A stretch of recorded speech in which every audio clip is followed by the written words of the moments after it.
start now.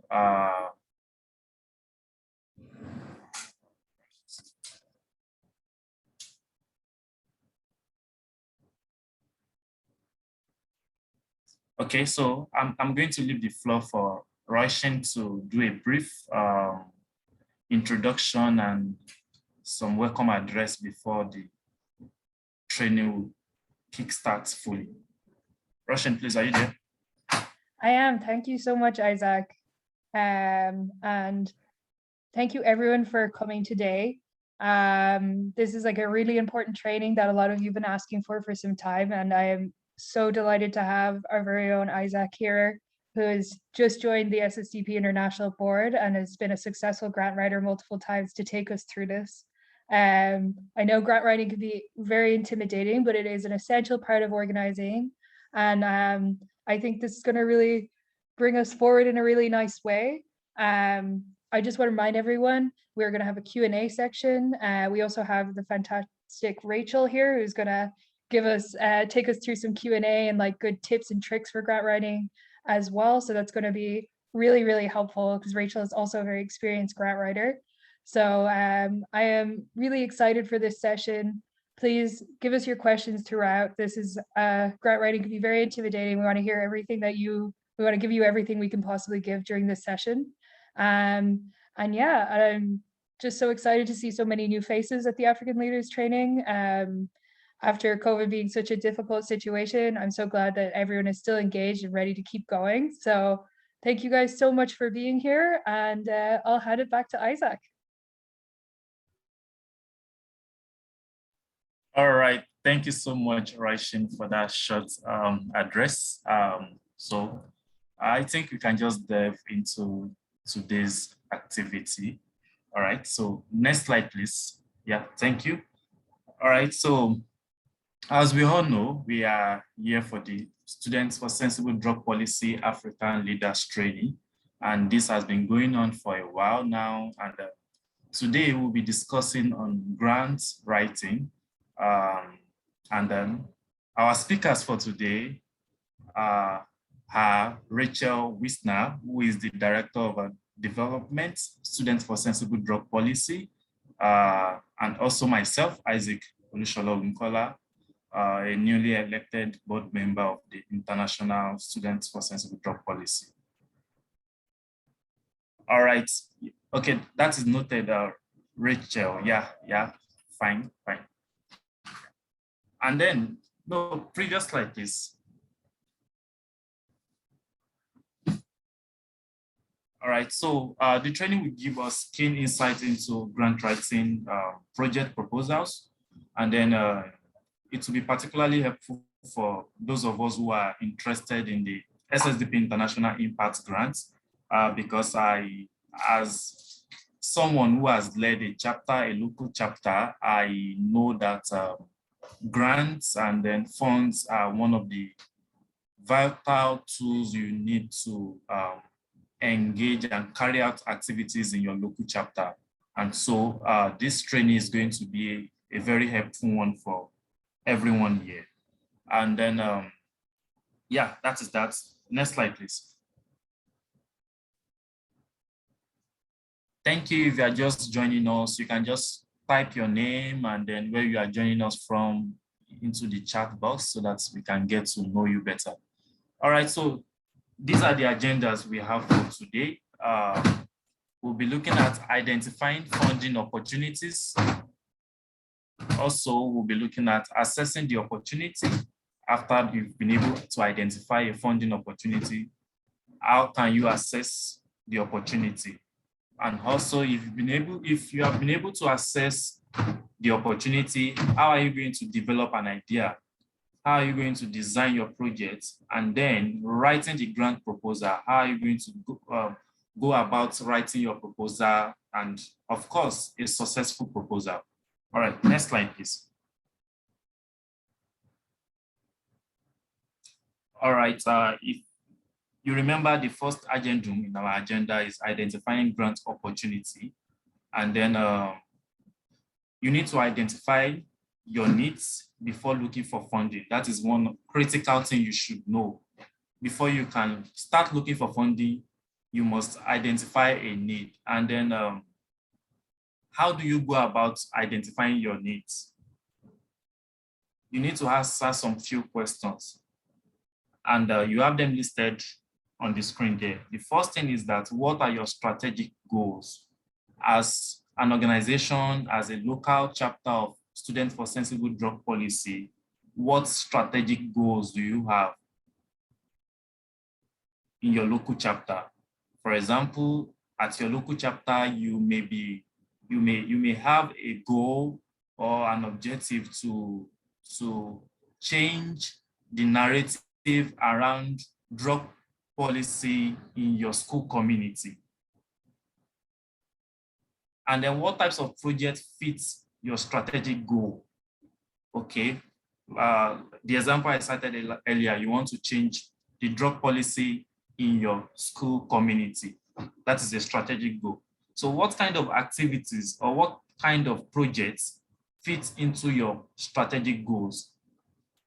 Is it having a discussion, a in-house discussion with key stakeholders in the school community, maybe your SUG, student union government, your the staff in the school community, the security personnel in the school community? Is it that you want to have a discussion with them? Is it that you want to create a sort of a sensitization section with these key stakeholders in your school community? And what programs do you currently run or have you run in the past? You should be able to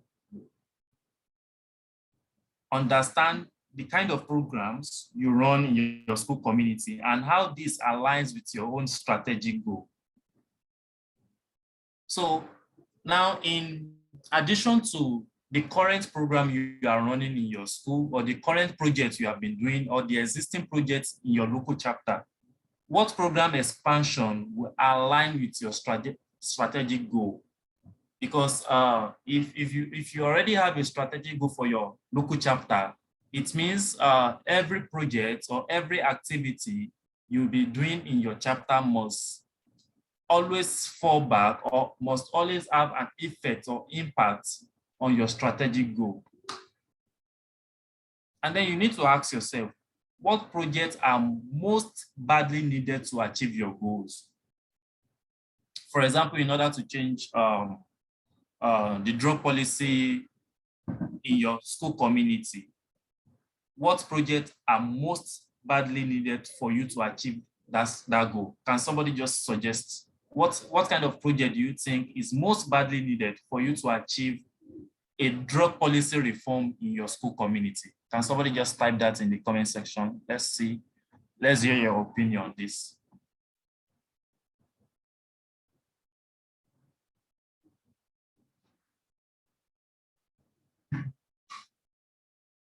Well, while I'm waiting for somebody to respond, I'll be going to identifying funding sources. And then you can only, like I said earlier, before looking for funding, you must have identified your needs, and that revolves around your strategic goal. So if you are looking for sources that shares, if you are looking for funding sources, you must be able to know some few things about the funders. You must know their mission, their values, their goals, and then you should make sure that this vision, this value, these goals align with what you want to do in your local chapter. Does it align with your own strategic goals too? You can't, as a drug policy reform advocate, you can't go and source for funding from an organization whose focus is family planning. And then you need to be very, very smart and creative in this aspect, because you may be looking at drug policy reform as too stringent, and then you can't blend every other aspect to it. But one thing you should know is that health issues are interconnected. For example, you can still blend your strategic goal into the vision or the values of an organization that focus on mental health. you can still blend your drug policy reform strategic goals into a funder's value or goals that focus on sustainable development. If you are here and you've taken our SSDP African Orientation Program, you agree with me that we've been able to show you the connection between what we do at SSDP and how it is interrelated with the Sustainable Development Goals. Yeah, somebody's raising up a hand. Please, if you have a question, can you just keep it to the question and answer series? Just keep it for now. But if you want to answer my question, kindly type it in the comment section. Then I will get back to it. Thank you. And so, as I was saying, you must be able to make sure that your funder and you who needed the fund must have the same values. You must share the same goals and mission. So when you are able to align this particular characteristics with the funding organization, then you can go on to the next stage. And I believe most of us here, or all of us here, are SSDP members in different African countries. And then these are potential sources in which we can get grants opportunities. The first one, we have the SSDP International Impact Grants. You can get funding from your universities.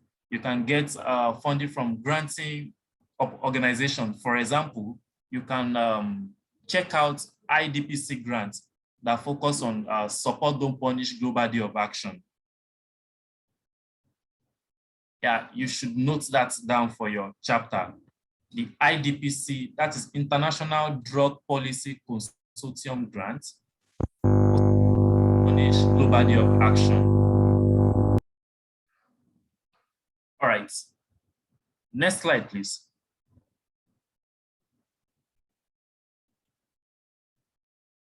Now, assessing grant opportunity.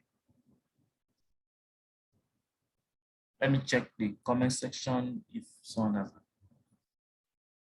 All right, you can still answer my question. What sort of projects will you need to change a campus drug policy? You can still answer that question, type it out if you have an opinion on that. Now, assessing grant opportunity, you need to ask yourself these questions you are seeing on the screen. And the first one is, what type of funding, projects, or operational activities are you looking at?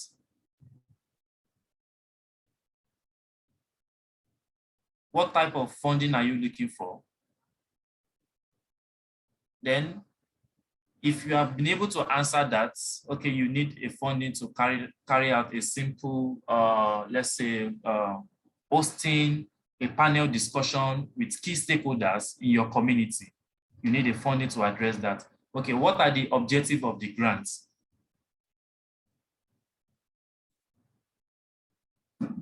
Your funders have a particular objective attached to the grant they want to give you. And then you should have this mindset that these grants, this money are there for you because the organization or the funders have this money because of you. They want to really fund your idea.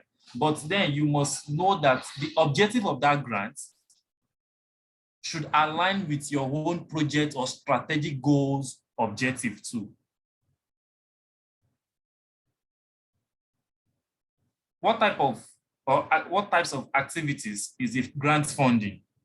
Are these activities are these activities you have the capacity to organize? Is it an activities you can do in your chapter? Will you need extra hand to achieve or carry out these activities? Will you need to partner with some existing stakeholders in your community to carry out these activities? And then one of the most important things is that would these activities help you to achieve your strategic goal? Whatever goal you've set for your local chapter, that particular activities that grant is funding, will that activities contribute or help you to achieve your strategic goal?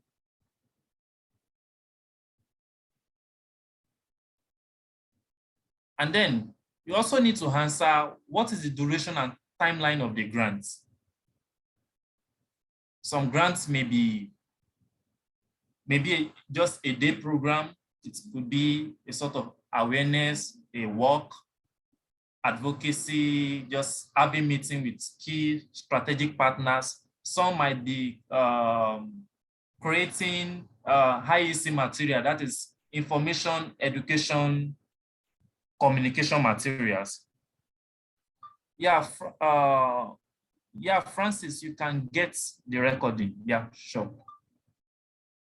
Like I was saying, so what is the duration and timeline of your grants? So some grant may just be for you to produce some high EC material, and it will not take time. Some might be a research grant that will last for 6 months to a couple of years. And so considering the duration, considering the timeline of the grant, will you have the capacity throughout the lead up, duration, and follow-up of the project to organize it? Because it will be an error if you get a grant and you are not doing what is expected of you. Then another thing is, does your group fit the grant criteria? Because every grant have some sets guidelines, some sets criteria you must have before you can access such grants. It could be that the organization they want must be registered. For example, there are some grants in Nigeria that you must have been registered with the Corporate Affairs Commission, the CAC, before you can access those grants. Some funders will tell you, okay, you must have been operating, you must have been in operation or be existing for at least 5 years before you can access our grants. And so you need to study the criteria for that particular grant you want to apply for. Do you qualify for this grant? To be honest, if you are not qualified for those grants, you don't need to waste your time, because the criteria have been set to screen out some persons. So you don't need to just waste your time and then feel bad about it later when you get a rejection email. And then the sixth question we have here is, how much funding is available? How much funding is available? For example, the Support Don't Punish Global Day of Action grant by IDPC, they have a set limit for the grant you can access. I think it's usually between $300 to $500. And so you should be able to understand and know if your organization, if your local chapter have that capacity and experience to manage the amount of funding available. Now, this is in two ways. Can you manage a small funding to do an impactful project? That is one. Another thing is, can you handle a bigger fund to do an impactful project? So you should note these two questions, because it is in two ways. The funding can be too small, the funding can be too large. It could be moderate, so I'm not talking of moderate here, but when it is too small, can you manage a very cost-effective project and still deliver on the promises you've made in your proposal?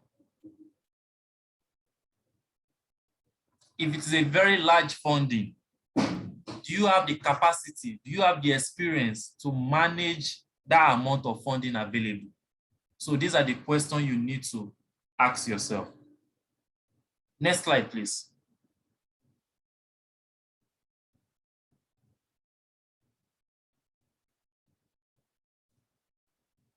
All right, so developing an idea, developing a project idea.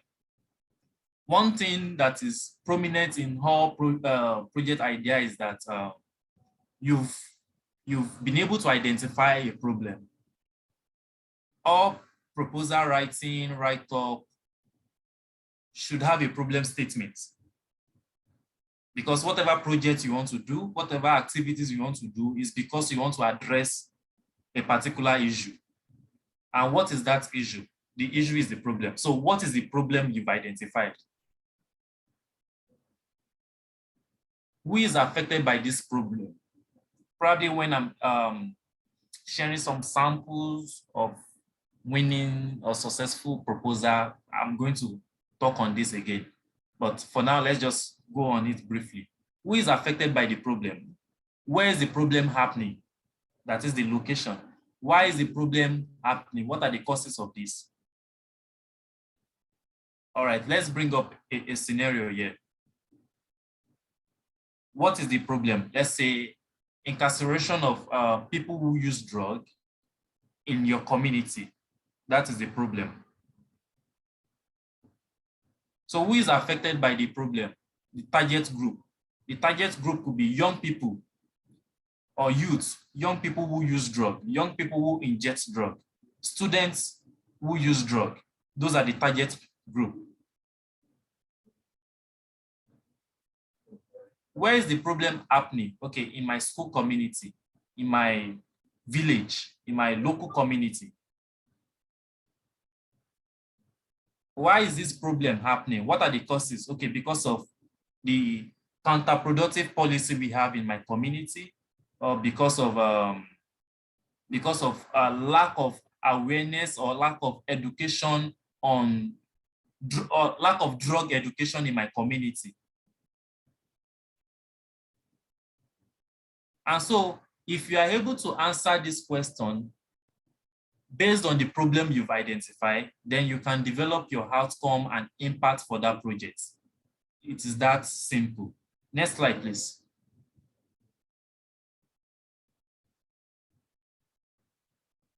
All right.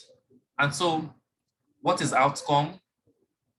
It is straightforward and simple. The result or the effect of an action or event. So in this case, your outcome in this case is the impact or the effect of the project you've carried out, the proposal you've written, you've told us you are going to do a particular thing, you've told us this is the activities you are going to carry out. So after carrying out that activities, after carrying out that project, what impact was felt? What is the result of that activities? What is the result of that objective? That is what outcome is. And then objective. Objective are things you plan to do in order to achieve your outcome. Okay, for example, I cited an example of how young people or people who use drugs are being punished from our problem statement. What kind of objective can you set to address that?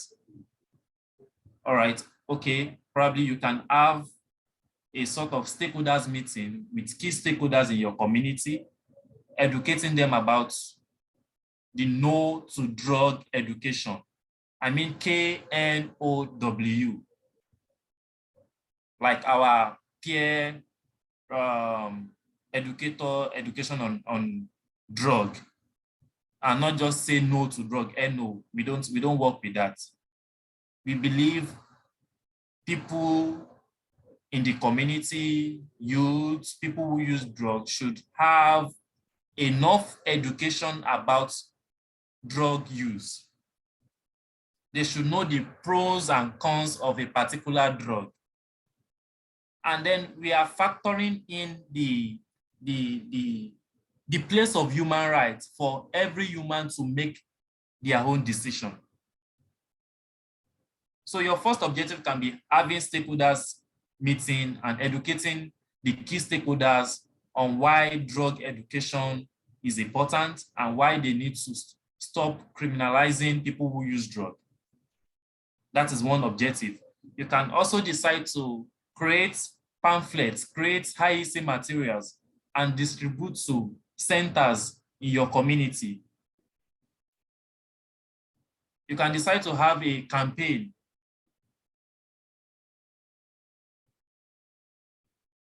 So when you carry out each of these objectives, you should be able to measure the impact of each of them and how they are contributing to the achievement of your outcome. Next slide, please.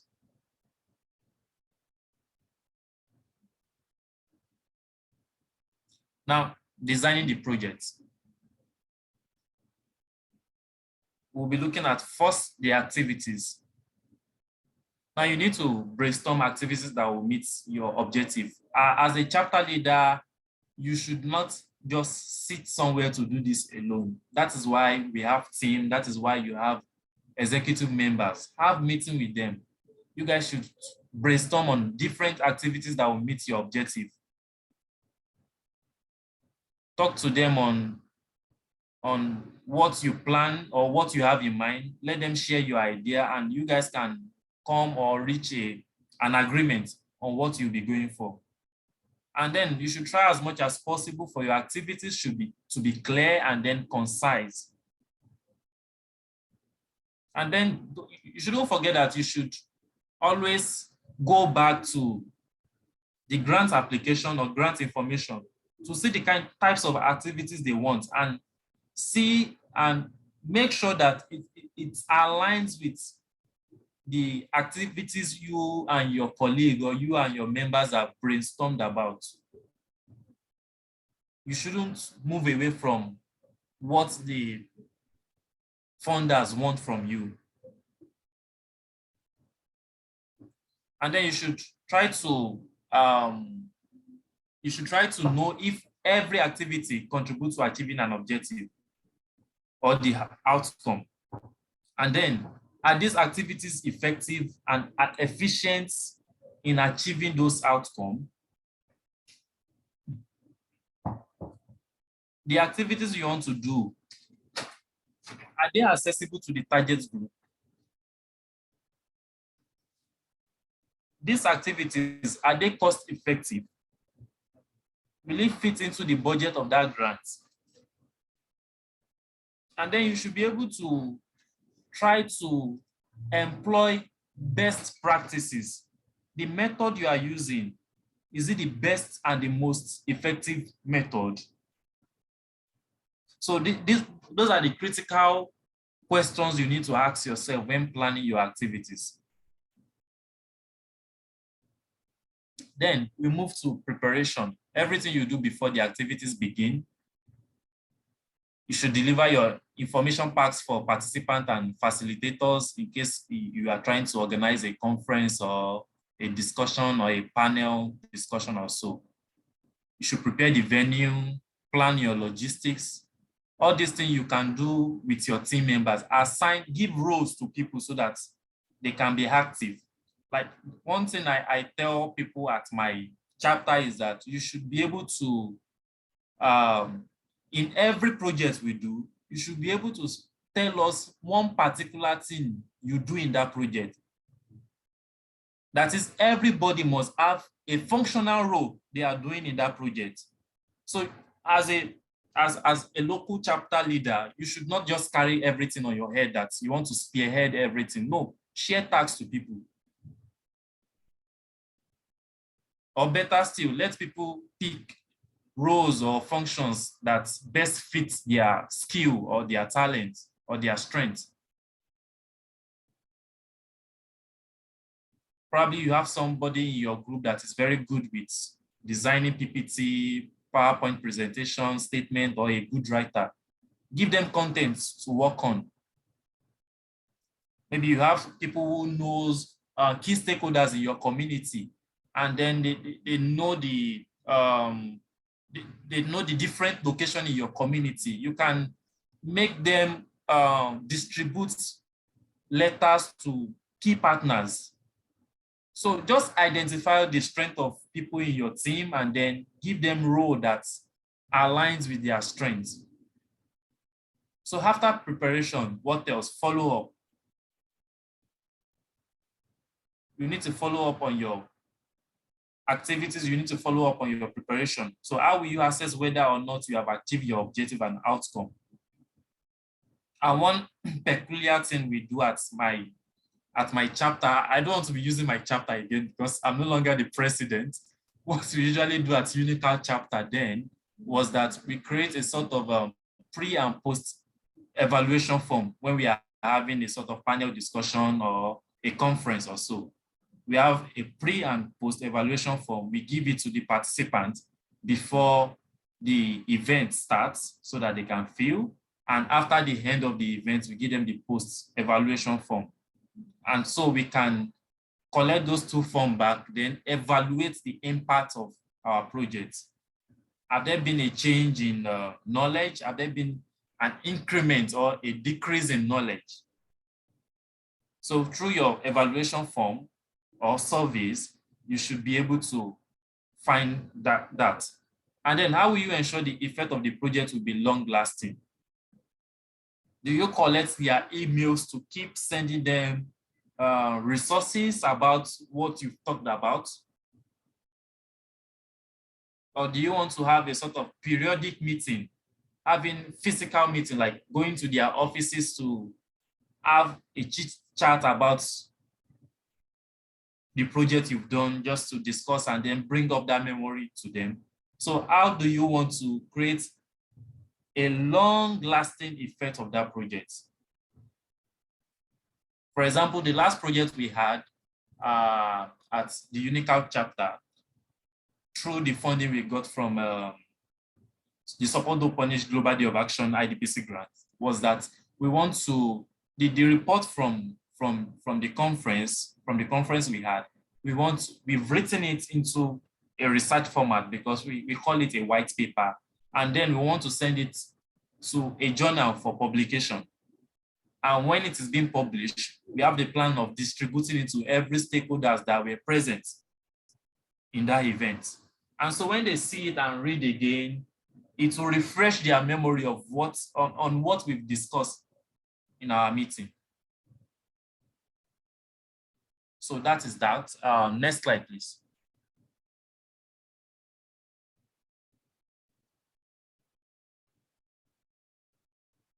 Now, what makes a good project proposal? I would like to know if people are following me. I've been talking. So if you're following me, just type "start making sense" in the chat box. I want to know if I've not been talking to myself all time long. Type "start making sense" in the chat box if you are following me. Or if you are enjoying the section, type "start making sense" in the chat box.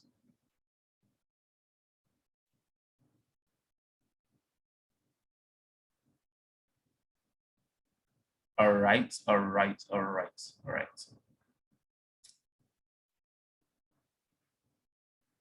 Okay, yeah, thank you so much.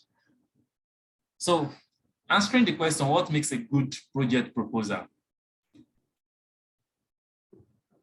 The first thing is that it must be, the proposal or the project must employ an effective method. Yakubu, I could see your hand online. Just keep your question for now. During the Q&A section, you are going to ask your question and it will be answered.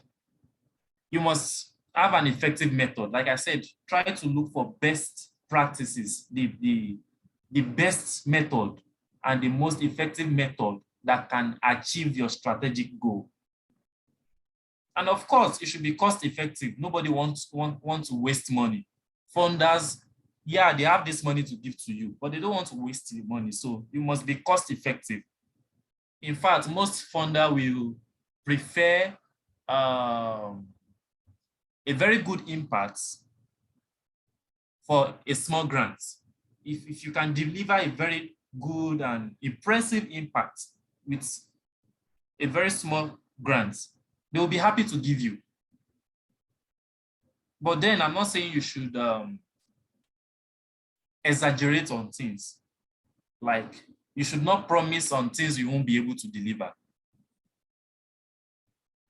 So your project, in a nutshell, should be cost effective. Then you should consider your accessibility to the target group. Do you have access to those target group you want to address? Do you need to partner with an organization so that you can have access to those groups? Also, a good project proposal must have clear outcome that aligns with the grant goals. Like I said earlier, you cannot go and submit a proposal about drug policy with an organization that focuses on family planning. You cannot go and submit a drug policy reform proposal to an organization that focuses on maternal and child health. So you should make sure your project proposal have clear outcome that aligns with the grant goals. Also, it must have clear objectives that will achieve the outcome. Don't forget the SMART goal or the SMART objective mantra. I believe we all know that, the SMART acronyms: specific, measurable, attainable, realistic, and time-bound. So your objective should be specific, measurable, and all that. It should be SMART. And then you should know that you are not wasting money or wasting your time on activities that will not clearly achieve the objective you've set.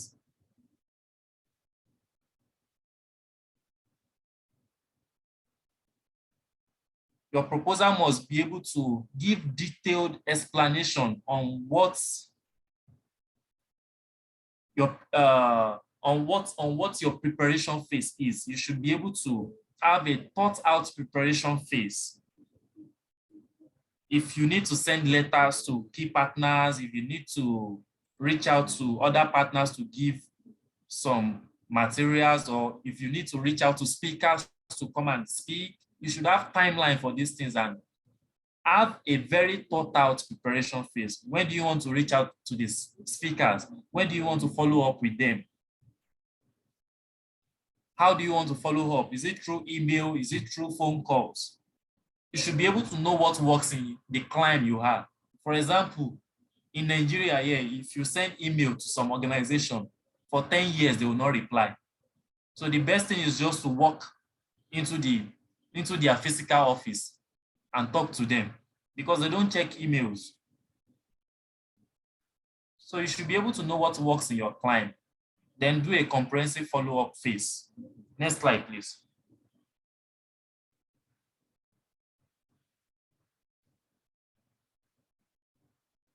All right, now we'll be looking at the SSDP International Impact Grants. One of the main reasons why we are having this training is to help us understand the International Impact Grants, the kind of activities we are looking out for, and then it is for us to know that this money is available for us to come and take. Yeah, so next slide.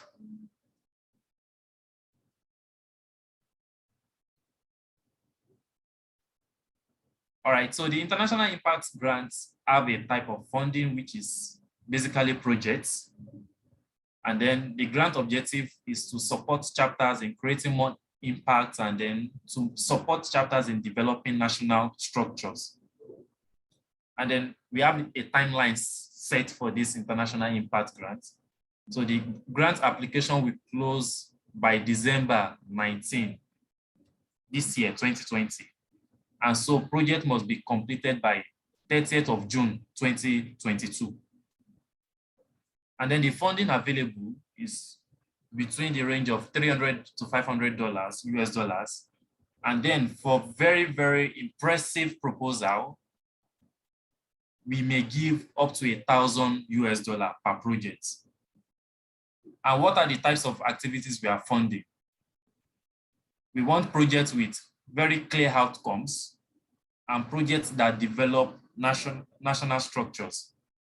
So if you can see, the types of activities we are on the lookout for clearly shows that we are working strictly on our grant objective.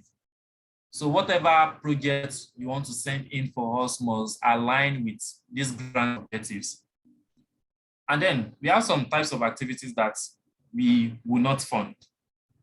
For example, awareness activities where the target group is just the students or maybe members of Students for Sensible Drug Policy in your chapter, and it does not have any clear impact outcome. We won't fund such projects. Projects that involve you visiting other chapters where there is no clear impact outcome. We don't want that.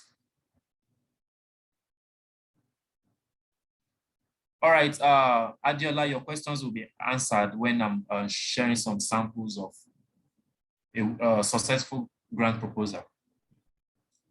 Also, projects that involve purchasing SSDP materials, stickers, t-shirts. We don't have plans to fund those too. You can use the CAT points to get this. So if you want to know more about how you can use your CAT points, kindly reach out to your national leadership. They will give you more information on that. Next slide, please.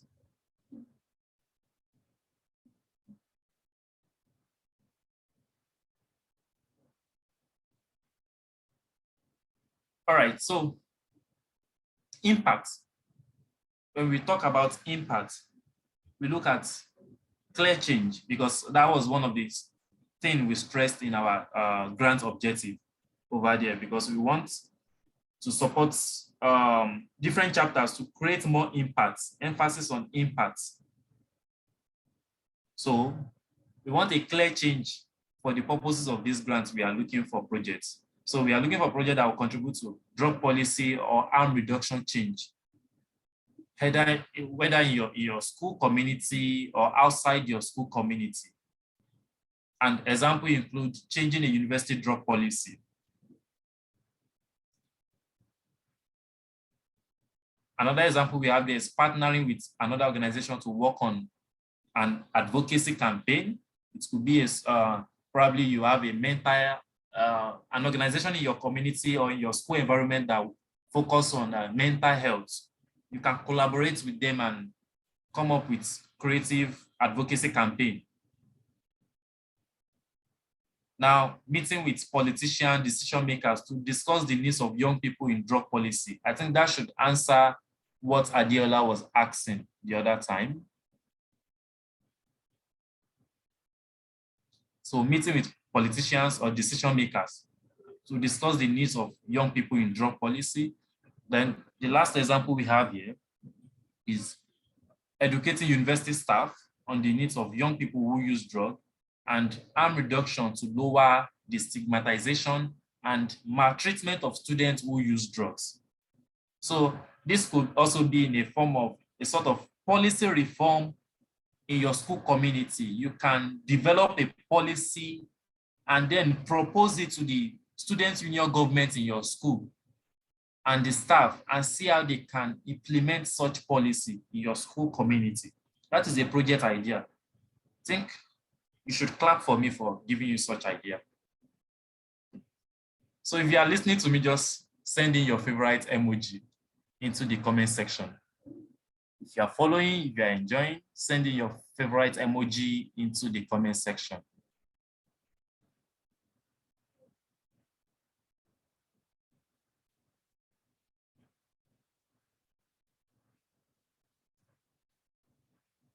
All right. Next slide, please.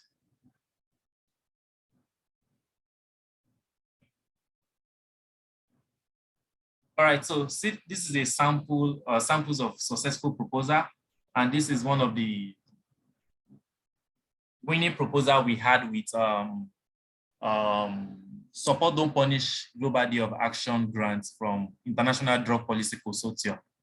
So I am a person that I love storytelling, so I usually start my proposal writing dramatically to paint the problem and let the funders see the problem and specific things we want to do. So this project is concise. I make it concise before bringing it here because of the spacing and all that. So I'm going to just read it out and talk a little about it. So briefly describe your plan for the 2021 Global Day of Action. And our answer to that was, the age-long war against drugs has involved various stakeholders, including the law enforcement agencies, media, CSOs, advocacy groups, and youth. We then wonder, who will end this war? SSDP UNICAL aims at engaging these stakeholders in a strategic dialogue focused on getting robust insights on their role on ending the drug war and building a sustainable world where human rights and public health are prioritized, especially in the student community, University of Calabar, Nigeria. It should be strategic. The strategic dialogue will be participant-driven, geared towards the support don't punish gospel, extensively discuss the drug war, the need to end it, who and what will end it. This dialogue is set to engage 30 students, 20 selected stakeholders. The outcome from this strategic dialogue will inform drug policy around the student community, which will be translated to the various key stakeholders community in attendance, thereby building the future we desire. The report will be published as a white paper. So this is a very short, brief paragraph, but if you look at it, it has the problem statement. What is the problem statement here? War on drugs. Who are the target audience, or who are the target group? The students community, the students who use drug, people who use drug in the student community. So as short as this is, it has been able to clearly state the problem, the target group, what activities we'll be doing, the impact of that project. So you don't need to write a 30-page proposal before you can secure that grant. Be concise and make things simple as possible as you can. And then when you come up with your proposal, share it with your colleague to read, to correct. If there's any mistake, grammatical error, they will help you out on it. So that is that. Let me quickly look at another sample before we move to the Q&A section. Next slide, please.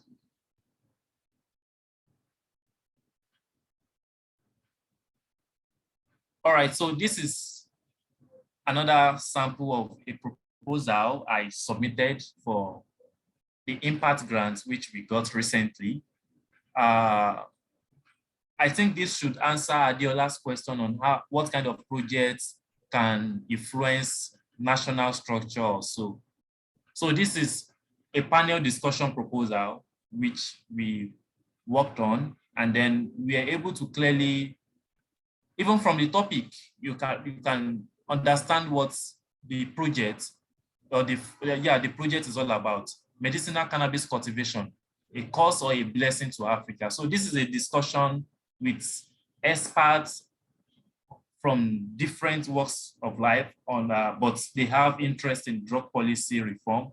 So we had a discussion, a panel discussion, which I chair at the CRISA conference, that is Center of Research on Substance Abuse.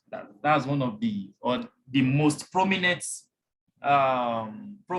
organization in Nigeria that works around research and advocacy on substance abuse.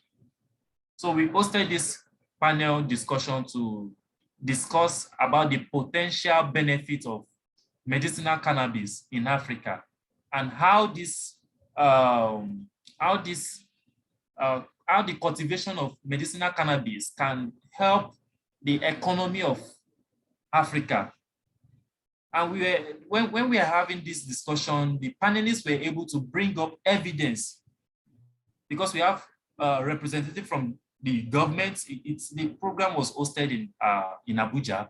We have representatives from the government, from different stakeholders, even UNODC guys were there, the Federal Ministry of Health, they have their representative, ISOP, and so many key stakeholders were there. And so after our discussion, a sort of communique was developed, which I think will be published very soon by the organization. And this communique will serve as evidence base for policy makers or decision makers to help them make informed decision or make informed policy whenever they are coming up with those policies that affect issues around cannabis cultivation in the country and in Africa at large. So I think now we can now move to the Q&A section, which will be handled by Rachel. All right, thank you so much. I will have to bow from here. Thank you, everyone.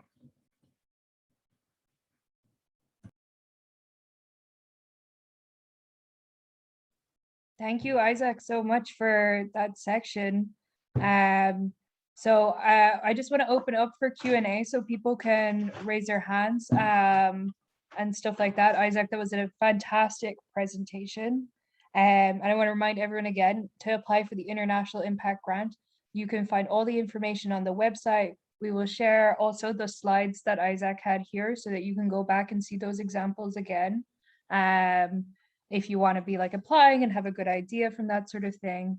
But yeah, we will go into Q&A, and also I'll introduce Rachel again.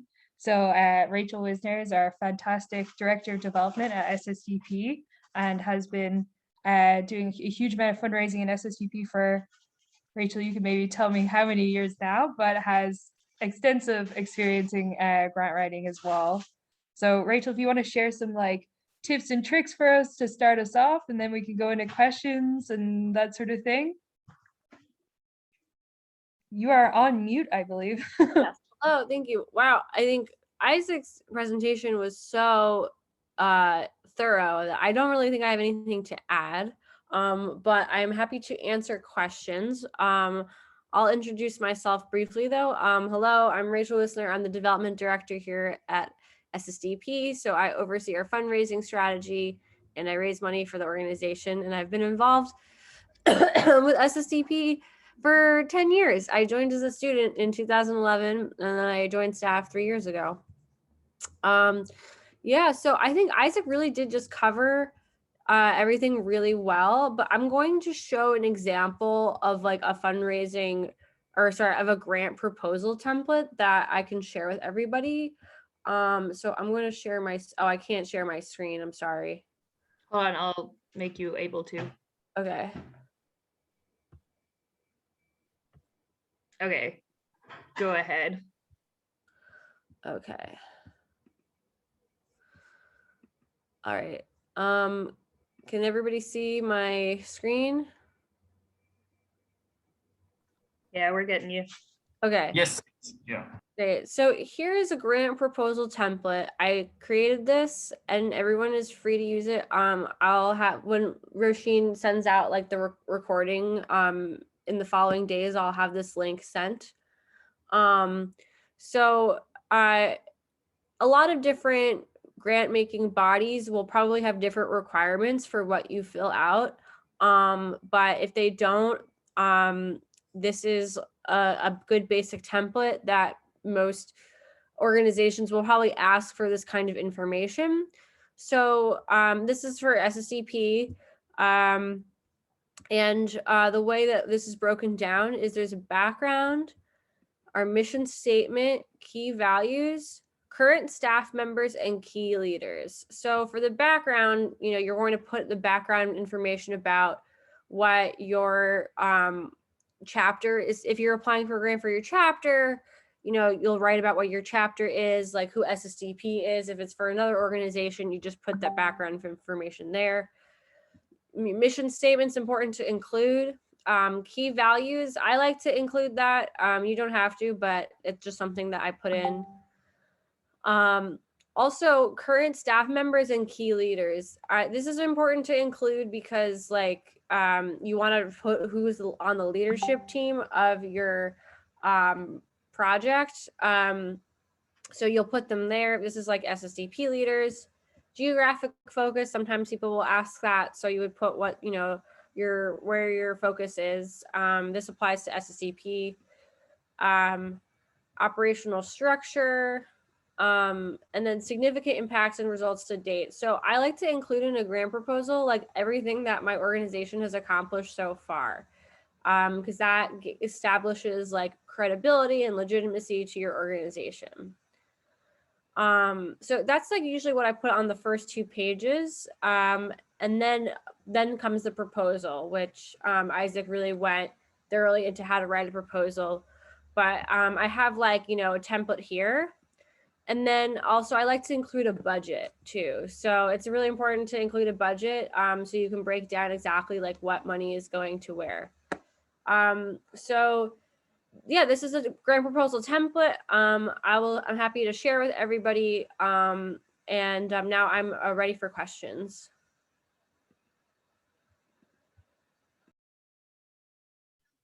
Brilliant. Thank you so much, Rachel. And yeah, if you want to add Q&A questions in the chat there, or you can raise your hand now, and we're welcome for any questions that anyone might have.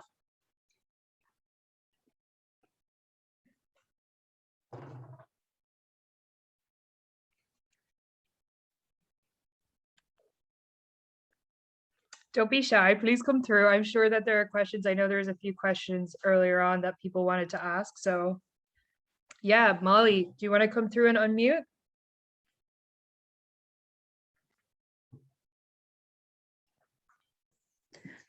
Okay, hi everyone. I would like to say a big thank you to Isaac for that wonderful session. I had a question about the budget just before Rachel answered that. But then I would still like to know, when creating your budget, does your sum total have to come up? Let's say your, like the IDPC grants, which goes for $300 to $500. Do you have to exhaust all of your needs on the budget to fit the proposed amount of money? Is my question clear? Yeah, so are you asking like, so do you need to put like, no, could you repeat the question? Okay. So while preparing the budget, let's say the grant goes for $500. Does the sum total of all my budget need to amount to $500? No, your budget can be more than $500 if you want, but you can ask for as much money as you think you would need.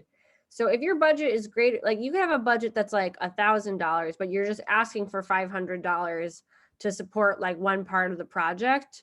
So it doesn't have to be exact. Like sometimes I like in a recent grant that I wrote, the budget was $13,000, but I asked for $7,000 because like the maximum this grant making body was going to give was like, they give between like $5,000 is like usually like the maximum they would give. So I asked for $7,000 for a $13,000 project, which is, I was half.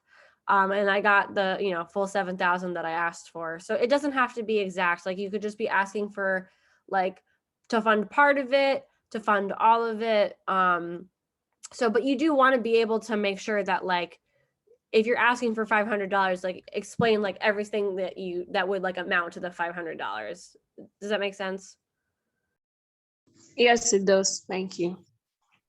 And I will add, this is like a really good opportunity that if you're not sure, because there are some grant applications, for example, if you are applying to like a European Union grant application I did recently, and that had to amount exactly to the lump sum.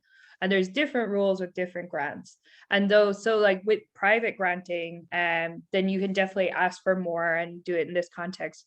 But if you have like doubts about like what the budget's meant to look like or something, I would recommend reach out to the people who are giving out the grant. They would rather you come and ask about like applying correctly and stuff like that, than you kind of guess and maybe get it wrong, right? And it is also like really helpful to maybe try and make a relationship before you apply. So, asking questions about the application or checking, they often have like a frequently asked questions section on their website about the grants, and you can usually find out this type of information there. So I would recommend ask them, or send an email or something like that can be really helpful in these sort of situations. All right, we will go to I think the next hand up we have is Ajide. If you would like to come off mute and, oh, sorry. Yeah, Ajide, you go first, and we will go to Francis next. Thank you very much for this opportunity. Thank you to Isaac for this opportunity again. Then I have two questions. The first one, you said about a project of changing national structure. Then what is the example of national structure in SSDP? This is the first question. The second question, you said that the project that will be funded is the one changing a university drug policy. Then whether you said that the project which has the target group as the student will not be funded. Then how will we work with universities without working with students? This is my two first questions. Thank you. I might give a little answer to this because it's for the International Impact Grant.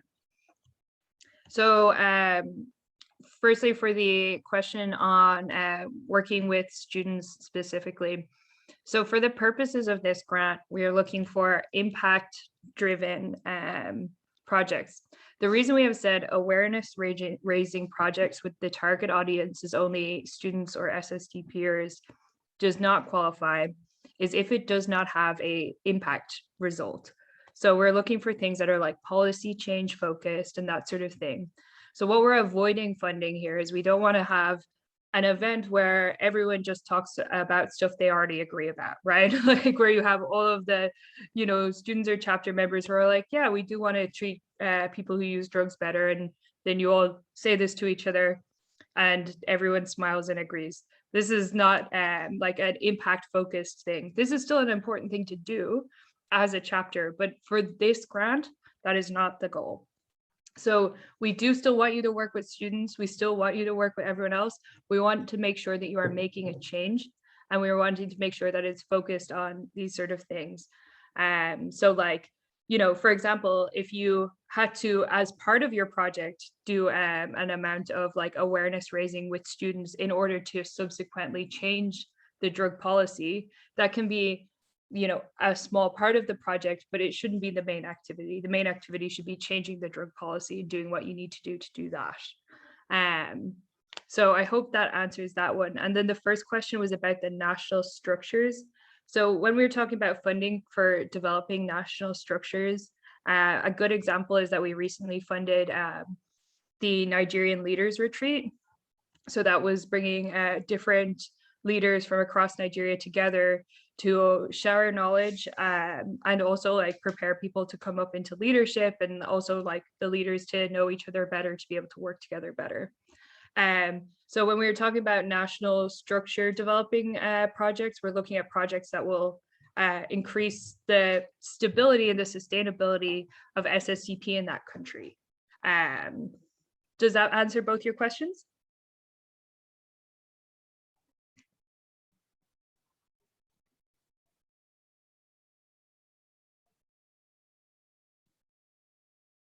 Ejide, did you get that?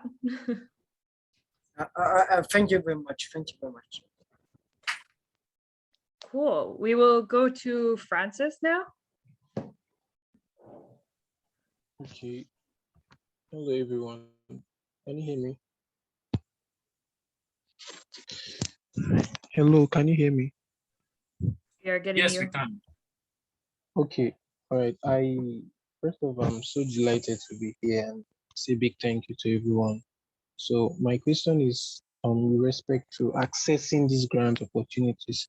So we know how important it is to get the knowledge about grants, or there is to know about it. So we also know that not everyone gets to know when there are grant opportunities like this. So I don't know. I know it's very difficult to get specific platforms whereby you can source for these grant opportunities when it comes up. So my question is, if there are better ways, did I use the word cheat codes around accessing grant opportunities when it comes? Yep.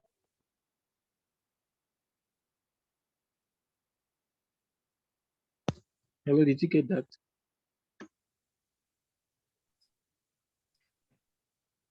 Rachel, did you get that, or I should go on and answer? Go ahead and answer. I have to go to another meeting. Okay. Yeah, I'm sorry, because this I thought this ended at 3 Eastern.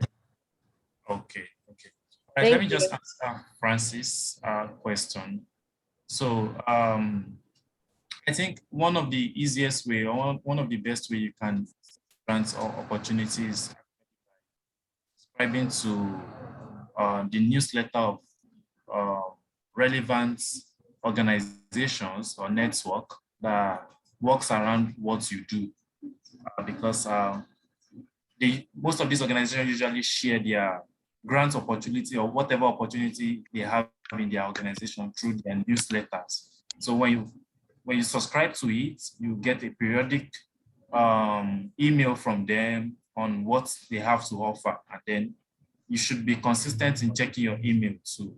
And then another thing you can do is by there are some particular organizations that you have to submit unsolicited grant proposal to them. They don't do call for application, but if you know you have some brilliant ideas, brilliant projects that aligns with their values and goals, you can write them an email, and that is how that works. And also, you can set up Google Alerts around specific opportunities you are looking for, specific grant opportunities.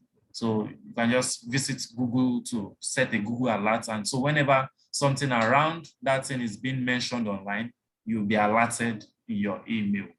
Yeah, so that's that. I hope I've been able to answer your question. Rachel, Roy Shin, I don't know if you have any other thing to add to it. Yeah, definitely. I totally agree with Isaac. Like, that is the best way to go about it. And what I was thinking of, and that kind of crossed my mind as we were going through this training, is that there's like a handful of organizations that give out these kind of small grants, like Support Don't Punish, like SSDPs, small grants, like the International Impact Grant. There's also opportunities through like Youth Rise have their international working group. I'm thinking that it might be helpful after this session. I will send up a follow-up email with all the resources, like the presentation and the template grant that Rachel shared. But I will also share links and information to where you can find some of these organizations that give out this type of funding, to maybe get you started at like seeing where you can find different grants. Another recommendation I will make is that if you know other youth organizations that do this type of work or policy work, or other organizations that do drug-related harm reduction and this sort of thing, take a look and see who they're getting funded off. So you can go on there. Usually if you are funded in a project, you will have it on the project report who it has been funded by. Or if you're making annual reports, if it's like a bigger organization, it will say that there too. Take a look and see who they're getting money from. And then it can be helpful to, then you go and read the website about whatever organization gave them money, see if they have any opportunities for you. And what I would recommend is then once you have this kind of handful of different, Google alerts and, different lists of organizations where you know that they can give out funding, then you just get, every like month, maybe 2 months, 3 months, just go through these, check their websites, see if there's anything there that might be useful for you. I think this is the best way to look for grants, because grant looking for is hard, but once you put in the legwork, it is worth it.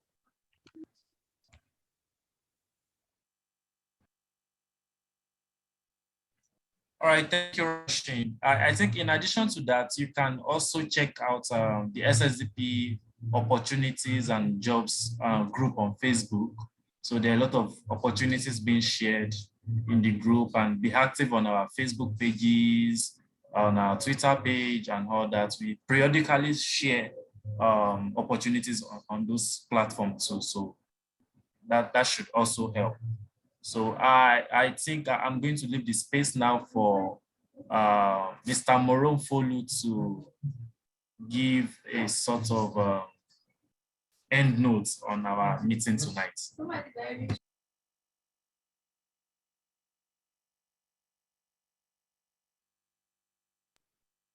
Mr. Moronfolu, are you there?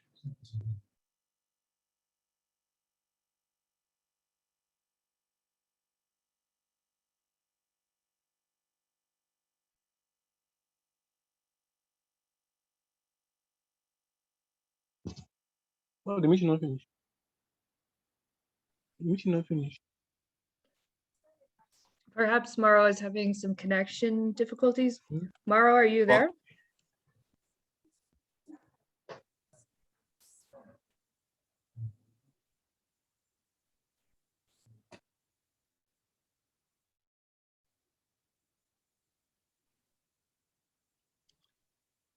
Maybe we do not have Moran flu, but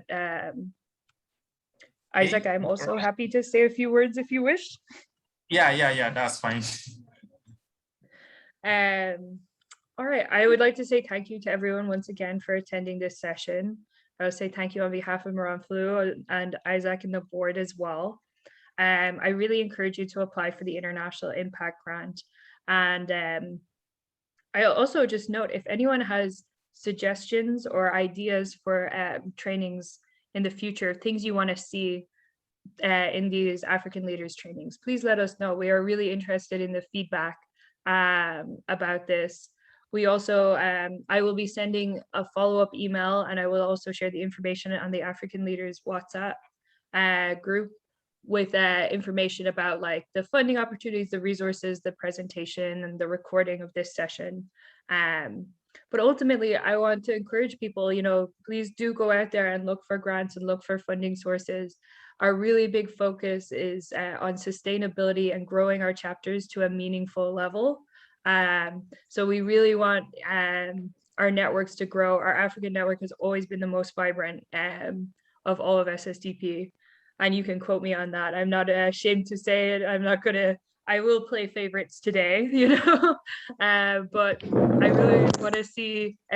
really want to see the network grow more and more. And I think we're at this stage where some of our chapters are so large, we can be looking at bigger opportunities. And even for smaller chapters, I really encourage even the smallest chapter to apply for the Support Don't Punish grant. It is a really, really good grant. They are really happy to give funding out to smaller chapters as well as bigger chapters. And it's a really nice introduction into project management. If you are a little bit intimidated by this sort of thing, I will promise you that Support Don't Punish is a really nice first step into getting into the fields of managing projects and being able to be more effective as a chapter. So I'd like to just thank you guys for coming, and I can't wait to see you all again at the next one, and I can't wait to see the amazing work you guys do. If you are writing a grant application, reach out to me for help, and feel free to reach out to members of our board, to Moran Flu. We will advise, we will review, we can do grammar checks if that's what you want us to do. But if you need advice in those areas, please reach out to us. We are happy to help and advise. But yeah, thank you so much. And I think, shall we wrap it up there, Isaac? Yes. All right, see you all again soon, and thank you. Bye everyone. Thank you for